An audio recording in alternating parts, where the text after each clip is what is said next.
Petrol diesel விலை குறைப்புன்னு சொல்லிருக்கீங்க தேர்தல் வாக்குறுதியில, அதை பத்தி ஒரு வார்த்தை கூட பேசுறீங்க. அண்ணா, தேர்தல் வாக்குறுதியிலே பெட்ரோல் டீசல் விலை குறைப்பதாக சொன்னோம், குறைத்திருக்கின்றோம். எவ்வளவு குறைச்சிருக்கீங்க? 5 ரூபா 4 ரூபா ஒரு முறை குறைச்சோம், ஒரு முறை 10 ரூபா 7 ரூபா குறைச்சோம், எல்பிஜி சிலிண்டர் குறைச்சோம்.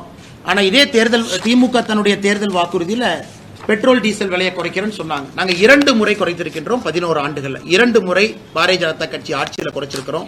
கடந்த முறை தீபாவளியில குறைச்சிருக்கிறோம். ஆனா நம்முடைய ஆட்சியில் நம்ம ஏத்துறது இல்லைங்கன்னா மாநில அரசுகள் நீங்க கேட்கலாம், மத்திய அரசு நீங்க குறைச்சிட்டீங்க, மாநில அரசு குறைச்சுதான்.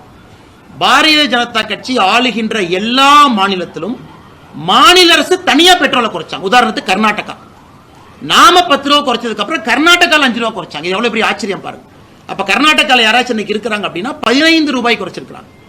மாநில அரசு 5 ரூபாயும் மத்திய அரசு 10 ரூபாயும். ஆனா தமிழகத்துல கர்நாடகால பிஜேபி அரசு எங்கேயுமே கர்நாடகாவுடைய ஆளுகின்ற இதுக்கு முன்னாடி ஆண்ட பிஜேபி அரசு நாம் குறைப்பதாக சொல்ல இருந்தும் குறைச்சோம். ஆனா தமிழகத்துல திராவிட முன்னேற்ற கழக அரசு தேர்தல் வாக்குறுதியாக கொடுத்து விட்டும் கூட சிலிண்டருக்கு 100 ரூபாய் குறைக்கணும், குறைக்கல. பெட்ரோல் டீசல் 5 ரூபா 4 ரூபா குறைக்கணும், குறைக்கல.